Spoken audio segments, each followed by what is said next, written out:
नमस्कार दोस्तों, मध्य प्रदेश की सीरीज में जो हमारा अगला जो टॉपिक है वो है मध्य प्रदेश के राष्ट्रीय उद्यान।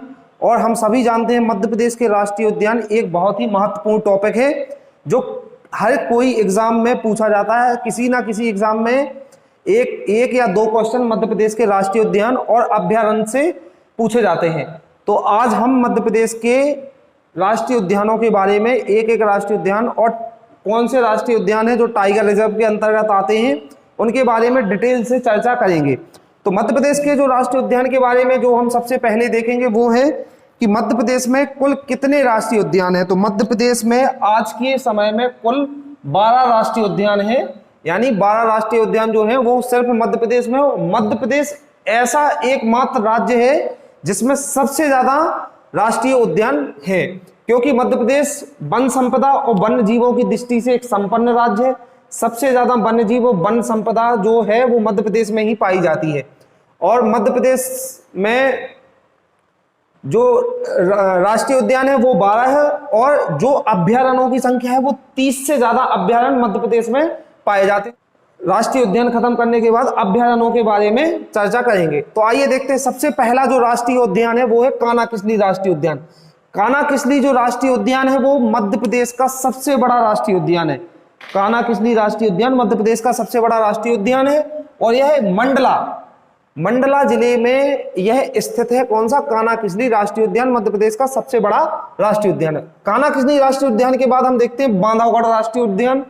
बांधवगढ़ जो राष्ट्रीय उद्यान है वो उमरिया जिले में पाया जाता है। उमरिया जिला जो शहडोल संभाग के अंतर्गत आता है, उमरिया जिला। इसके बाद हम देखते हैं पेंच राष्ट्रीय उद्यान। पेंच राष्ट्रीय उद्यान है जो वो सिवनी और छिंदवाड़ा जिले के बॉर्डर पे है। सिवनी और छिंदवाड़ा दोनों जिलों के सहयोग में ये पेंच राष्ट्रीय उद्यान स्थित है। पेंच राष्ट्रीय उद्यान के बाद हम देखेंगे पन्ना राष्ट्रीय उद्यान। पन्ना राष्ट्रीय उद्यान है जो पन्ना में ही स्थित है। इसके बाद हम देखेंगे सतपुड़ा राष्ट्रीय उद्यान। सतपुड़ा राष्ट्रीय उद्यान जो है वो होशंगाबाद में स्थित है। इसके बाद संजय राष्ट्रीय उद्यान। संजय राष्ट्रीय उद्यान जो है वो सीधी जिले में स्थित है। संजय राष्ट्रीय उद्यान के बाद हम देखेंगे जीवाश्म राष्ट्रीय उद्यान। जीवाश्म राष्ट्रीय उद्यान जो है वो धार जिले में स्थित है, जीवाश्म राष्ट्रीय उद्यान। इसके बाद हम देखेंगे ओमकारेश्वर राष्ट्रीय उद्यान। ओमकारेश्वर राष्ट्रीय उद्यान जो है वो खंडवा जिले में स्थित है। इसके बाद हम देखेंगे माधव राष्ट्रीय उद्यान। माधव राष्ट्रीय उद्यान जो है वो शिवपुरी जिले में स्थित है। वन विहार राष्ट्रीय उद्यान, जो वन विहार राष्ट्रीय उद्यान है वो मध्य प्रदेश की राजधानी भोपाल में स्थित है। इसके बाद देखेंगे 11वां जो राष्ट्रीय उद्यान है वो है फौसर राष्ट्रीय उद्यान, जो कि डिंडोरी जिले में स्थित है। फौसर राष्ट्रीय उद्यान डिंडोरी जिले में। और मध्य प्रदेश का सबसे नवीनतम जो राष्ट्रीय उद्यान है वो है कुनो पालनपुर राष्ट्रीय उद्यान। कुनो पालनपुर पहले एक अभयारण्य हुआ करता था, लेकिन वर्तमान में इसे राष्ट्रीय उद्यान एवं टाइगर रिजर्व दोनों बना दिए गए हैं, क्योंकि गुजरात के जो गिर नेशनल पार्क से 2 एशियाटिक शेरों का जो निवास बनाया गया है वो कुनो पालनपुर राष्ट्रीय उद्यान में बनाया गया है, जो कि चंबल जिले के चंबल संभाग के श्योपुर जिले में स्थित है। इनके बाद हम देखते हैं कि जो 12 राष्ट्रीय उद्यान है इनमें से कुछ राष्ट्रीय उद्यान ऐसे हैं जो टाइगर रिजर्व की श्रेणी में आते हैं। तो देखते हैं कौन कौन से राष्ट्रीय उद्यान है जो टाइगर रिजर्व की। सबसे पहले तो कान्हा-किसली राष्ट्रीय उद्यान जो कि मंडला जिले में है, यह टाइगर रिजर्व की श्रेणी में आता है। यह सबसे पहला अभयारण्य है, सबसे पहला राष्ट्रीय उद्यान है और सबसे पहला ही टाइगर रिजर्व है, वो है कान्हा-किसली राष्ट्रीय उद्यान। बांधवगढ़ राष्ट्रीय उद्यान भी टाइगर रिजर्व की श्रेणी में आता है। पेंच राष्ट्रीय उद्यान भी टाइगर रिजर्व की श्रेणी में आता है। कान्हा-किसली राष्ट्रीय उद्यान टाइगर रिजर्व में है। बांधवगढ़ राष्ट्रीय उद्यान टाइगर रिजर्व में है और पेंच राष्ट्रीय उद्यान जो है वो भी टाइगर रिजर्व में। पन्ना राष्ट्रीय उद्यान है वो भी टाइगर रिजर्व में। सतपुड़ा राष्ट्रीय उद्यान है वो भी टाइगर रिजर्व है। संजय राष्ट्रीय उद्यान है वो टाइगर रिजर्व है। इसके बाद जो 7वां टाइगर रिजर्व है वो है कुनो पालनपुर। यानी मध्य प्रदेश के 12 राष्ट्रीय उद्यानों में से 7 राष्ट्रीय उद्यान ऐसे हैं जो टाइगर रिजर्व की श्रेणी में आते हैं, जहां पर टाइगर का संरक्षण किया जा रहा है। इसके बाद हम देखेंगे कान्हा-किसली राष्ट्रीय उद्यान। कान्हा-किसली राष्ट्रीय उद्यान जो मध्य प्रदेश का सबसे बड़ा राष्ट्रीय उद्यान है, इसके बारे में हम विस्तार से चर्चा करेंगे। तो दोस्तों, जो कान्हा-किसली राष्ट्रीय उद्यान है वो मंडला के साथ साथ बालाघाट में भी कान्हा-किसली राष्ट्रीय उद्यान का विस्तार पाया जाता है। कानाकिसली राष्ट्रीय उद्यान जो है वो 1933 में सबसे पहले अभ्यारण्य की स्थिति में आया था। इसे सबसे पहले 1933 में अभ्यारण्य बनाया गया था। उसके बाद 1955 में इसे राष्ट्रीय उद्यान यानी नेशनल पार्क बनाया गया था 1955 में, और 1974 में इसे टाइगर रिजर्व बनाया गया था। 1974 में इसे टाइगर रिजर्व बनाया गया था, और जो टाइगर रिजर्व जो योजना आई थी वो 1973 में आई थी। 1973 में टाइगर रिजर्व जो योजना है वो आई थी, और 1974 में सबसे पहले टाइगर रिजर्व कानाकिसली राष्ट्रीय उद्यान को बनाया गया था।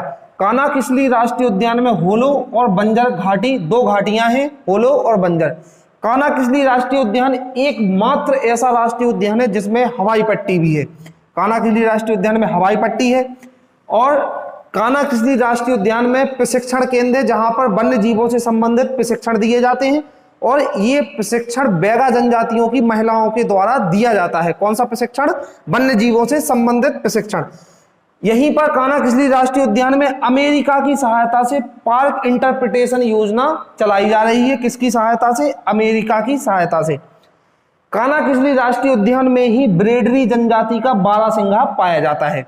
बारहसिंघा कहां पाया जाता है? ब्रेडरी जनजाति का कानाकिसली राष्ट्रीय उद्यान में। कानाकिसली राष्ट्रीय उद्यान ही एकमात्र ऐसा राष्ट्रीय उद्यान है जिसने अपना मैस्कॉट यानी शुभंकर जारी किया है, जिसके शुभंकर का नाम है भूरसिंह दा बारहसिंघा। ये बहुत इंपॉर्टेंट है, भूरसिंह दा बारहसिंघा, इसे आप याद रखें। ये कानाकिसली राष्ट्रीय उद्यान का मैस्कॉट है। इसके बाद कानाकिसली राष्ट्रीय उद्यान में जो और अन्य जीव जंतु पाए जाते हैं वो है बाघ, चीतल और सांभर। ये अत्यधिक मात्रा में कानाकिसली राष्ट्रीय उद्यान में पाए जाते हैं।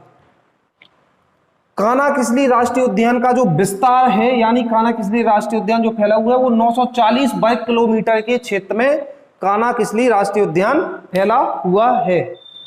तो दोस्तों, आज की इस वीडियो में हमने मध्य प्रदेश के राष्ट्रीय उद्यानों की शुरुआत करी है, जिसमें कानाकिसली राष्ट्रीय उद्यान पड़ा है।